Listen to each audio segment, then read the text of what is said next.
Quero voltar a falar sobre o racismo. Hoje é o Dia Internacional em memória do tráfico de escravos e a sua abolição. Momento importante para a gente trazer conscientização e de imprimir na memória de todos os povos a tragédia do comércio de escravos. Vou conversar hoje sobre esse assunto com o padre José Enes de Jesus, que é secretário da Pastoral Afro-Brasileira. Está conectado aqui com a gente. Padre, bom dia, seja muito bem-vindo ao Santo Café. Bom dia, Wilker. É uma alegria poder estar participando deste programa muito importante para a história da nossa comunicação, para a história do Brasil, da Igreja e para enfrentar o racismo, que é uma grande mancha na história do nosso país. Sem dúvida, né, padre? Um prazer recebê-lo também para falar sobre esse tema que é tão essencial, né? Só para a gente contextualizar para quem nos acompanha, essa data faz referência à noite de 22 para 23 de agosto do ano de 1791. Naquele momento histórico, na ilha de Santo Domingo, hoje Haiti e República Dominicana, teve início a Revolução Haitiana, marcando então uma virada na batalha pela abolição do tráfico transatlântico de escravos. Queria que o senhor falasse para a gente sobre a importância da gente lembrar essa data ainda nos dias de hoje. O nosso racismo ele é estrutural e as estruturas do país é necessário que trabalhe a história do nosso país. Um país sem contar a sua história vai ficar sempre dependente. E dizem os especialistas, se nós não observarmos, não tratarmos seriamente o problema do racismo no Brasil, nós não teremos desenvolvimento eficaz. Por isso é importante a história afro-brasileira ser aplicada nas escolas e em todos os ambientes. Acho que é dever nosso, dever também do poder público, fazer com que o racismo seja extirpado da sociedade brasileira. E aí depende de nós, escola, igreja e todos os irmãos e irmãs do Brasil. Tem que ser uma ação conjunta, né, padre? E como que a pastoral, Isso. além de evangelizar, também é um canal aí de conscientização da população sobre a questão do racismo? Em quais são os trabalhos desenvolvidos aí a essa questão? Então, a Pastoral Afro-Brasileira tem como missão justamente levar o Evangelho de Nosso Senhor Jesus Cristo, lembrando de João, do evangelista João, eu sou o bom pastor dá a sua vida pelas ovelhas. O nosso trabalho é esse, é de levar o trabalho de nosso Senhor Jesus Cristo a todos os lares, a todas as pessoas. E é nesse trabalho que nós enfocamos. Nosso Senhor Jesus Cristo, o Mestre, não discriminou, né? Acolheu a todos, e é esse o trabalho também da Pastoral Afro. Quer dizer, estarmos evangelizando e estarmos também não esquecendo do nosso dia a dia. A evangelização precisa de entrar na cultura de um povo, é preciso de fazer com que ela seja purificada de tudo aquilo que macula, né, a vida de um ser humano. Portanto, a nossa Pastoral Afro tem diversos trabalhos aí pelo nosso Brasil, e um deles é justamente focado na educação, por exemplo, cursinhos de pré-vestibular, porque também nós estamos alijados do processo educacional.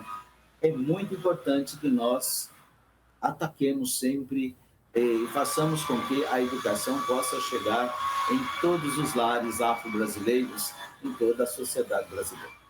Padre, por que é tão difícil combater o racismo no Brasil, sendo que a gente tem uma população tão grande negra, uma população negra tão grande? Acho que um dos nossos grandes desafios é justamente o não assumir a nossa história. Nós tentamos negar por séculos, e ainda hoje tem algumas pessoas que não acreditam que tem racismo, que nós vivemos numa democracia racial. Então, é muito importante que as escolas e que todos os poderes se unam para derrotar esse grande demônio que vem atacando o nosso desenvolvimento como sociedade brasileira. Então, acho que as ferramentas são essas: escola, igreja, não é? O poder do Estado, não é? acho que tem que ser essa ação conjunta para, de fato, nos livrar dessa mácula, dessa coisa horrorosa que é o racismo. A gente tem esperança de que hoje, graças a Deus, nós analisando, percebemos alguns passos que foram dados na sociedade, acompanhamos, a gente fica lembrando de quando começamos, enquanto pastoral afro, lá na década de 80, quer dizer, nós reivindicávamos, por exemplo, atrizes, atores que pudessem, não é, focar a nossa história, não recebendo papel de segunda categoria. Quer dizer, hoje nós temos isso com muita dificuldade. Não é tão fácil o negro na TV, não é tão fácil o negro na universidade, mas nós estamos buscando fazer com que esse trabalho possa atingir a todos, porque o trabalho não é só dos negros, o trabalho é da sociedade inteira, a sociedade brasileira. É um trabalho que deve envolver a todos nós, né, padre? No primeiro bloco do nosso programa, a gente mostrou aqui uma reportagem que falava sobre discriminação na escola, o racismo na escola.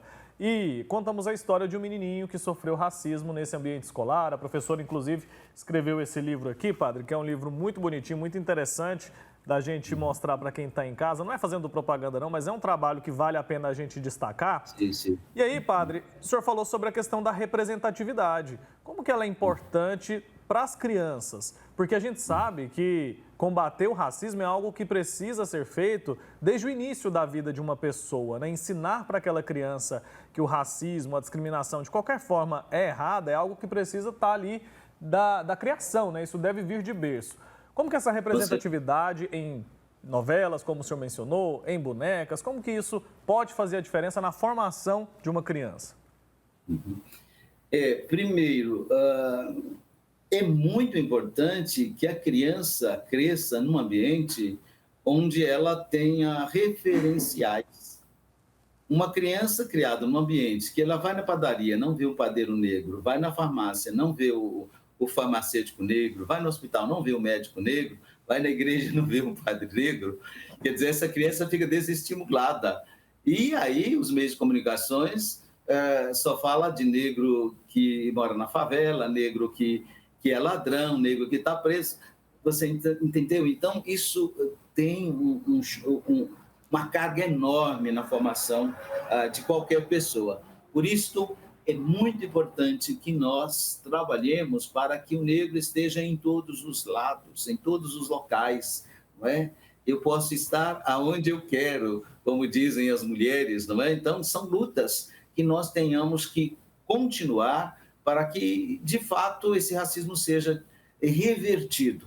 Então, acho que essa é uma das metas, não só da Pastoral Afro, mas do movimento negro como um todo. Essa marcha para que nós estejamos em todos os cantos da sociedade. E aí, irmãos e irmãs, a sociedade brasileira se desenvolverá se nós estivermos juntos. O Brasil terá muito sucesso se nós continuarmos carregando a comunidade negra. Não é justo que os trabalhadores, não é? Por exemplo, um advogado negro e uma advogada branca, né? O advogado branco ganha sempre mais, ou não branco, não é? Então, é preciso que nós tenhamos que façamos justiça, né? Que tenha justiça. Eu acredito que o Ministério dos Direitos Humanos e também o nosso Ministério da Comunidade Negra, quer dizer, tem muito nítido que esse trabalho precisa de ser efetivado. Então, a nossa pauta hoje está, não é, na boca do povo, e a gente fica muito feliz que uma TV que é nossa, a TV Católica, leve esse diálogo a todos os irmãos e irmãs. Juntos vamos solucionar todas essas dificuldades, esses desafios. Sem dúvida, né, padre? A gente percebe que houve uma evolução, mas é uma evolução lenta, né? E por isso que a gente precisa continuar tratando desse assunto, continuar apoiando as entidades que são voltadas à questão do racismo, porque a gente fala e às vezes não dá dimensão real do que é o racismo, né? O racismo, ele tira a vida de pessoas morrem, pessoas vão presas injustamente, tudo isso acontece de verdade na vida real e a gente às vezes não para pensar nisso.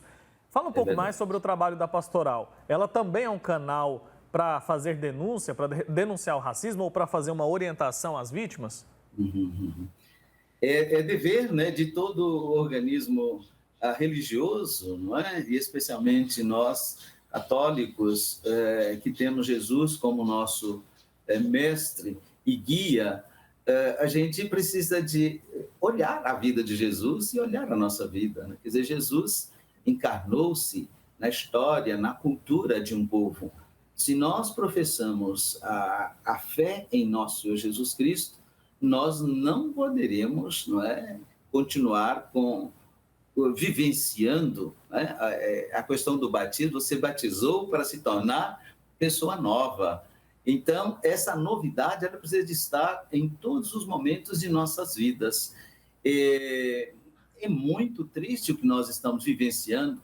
A gente tem um passo para lá, mas tem um passo para cá, né? Quer dizer, depois de 50 anos, nós do movimento negro e da pastoral afro, ficamos, gente do céu, 50 anos nós caminhamos e, de novo, o racismo no esporte, o racismo na escola, o racismo na universidade. Quer dizer, então, se a gente não levantar a cabeça e dizer, olha, é preciso cotidianamente trabalhar para que o racismo seja extirpado de fato.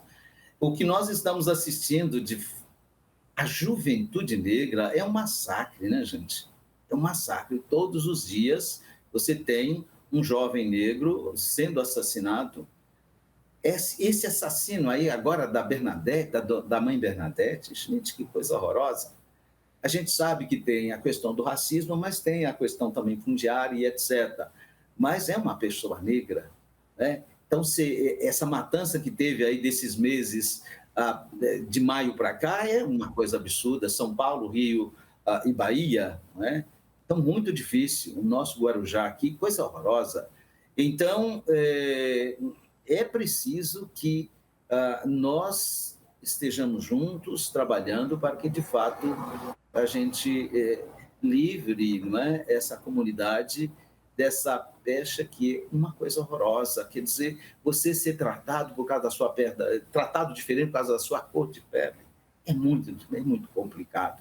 Amanhã nós teremos uma grande marcha no Brasil inteiro, onde todos são convidados para que a gente possa gritar, né, contra o racismo e pedir das autoridades, quer dizer, questões concretas.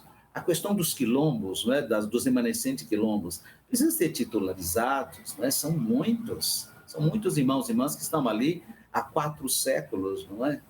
Então, qual é a posição? Nós temos que fazer com que o país, né, leve adiante esses 400 anos de história da comunidade negra no Brasil, que ainda sofre com o racismo, ainda tem escravos nos dias de hoje, né? De quando em quando a gente está vendo pessoas que estão lá 60 anos numa casa e nunca recebeu um salário. Então, é preciso, meus irmãos e minhas irmãs, trabalharmos juntos. E nós, como igreja, não podemos dar lugar ao racismo em nossas vidas. Nós temos que assumir essa responsabilidade, né, como sociedade. Vou abrir nossa conversa, padre, falando aqui que hoje é o Dia Internacional em memória do tráfico de escravos e a sua abolição. Queria que o senhor falasse um pouco mais sobre os desafios que ainda hoje são enfrentados pela população negra, que é fruto justamente desse período tão longo de escravidão que a gente teve aqui no nosso país.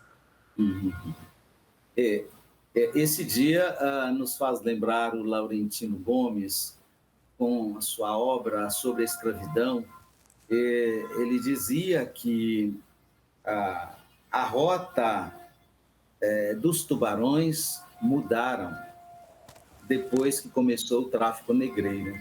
Então, você imagina, quer dizer, os tubarões têm comida, não é, há milhares de anos, sempre no mesmo local. Quer dizer, eles mudam. Tamanha era a carnificina no trajeto transatlântico. Então, a gente precisa de lembrar, fazer com que a sociedade, de fato, lembre disso. Para nós estarmos aqui como negros e negras, muitos morreram, muitos morreram. Então, essa lembrança de hoje é para a gente refletir, né? Rezar, pedir ao Senhor Deus que tire dos nossos corações o racismo, que nós estejamos juntos, nós somos filhos do mesmo Deus. Deus não criou só o não branco, ele criou todos como imagem e semelhança dele.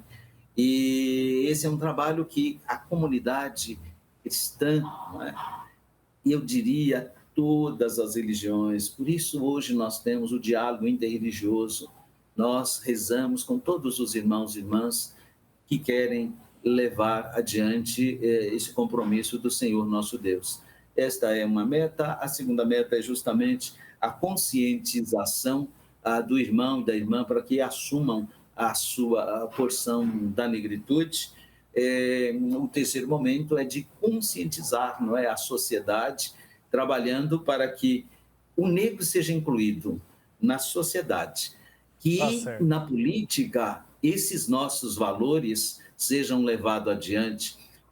Tem até uma lei, e essa lei não foi implementada, não é? Que os negros têm os mesmos direitos dos outros partidos de uma verba para fazer propaganda, para fazer com que o negro também esteja na política.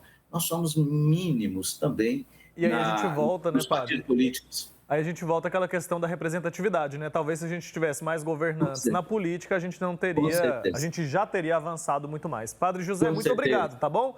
Pelo seu tempo aqui com a gente, foi ótimo. Até uma próxima oportunidade. Um abraço. Eu agradeço, muito bom o trabalho de vocês. Deus abençoe, muita paz a todos os nossos irmãos e irmãs. Amém. Um abraço. Tchau, tchau.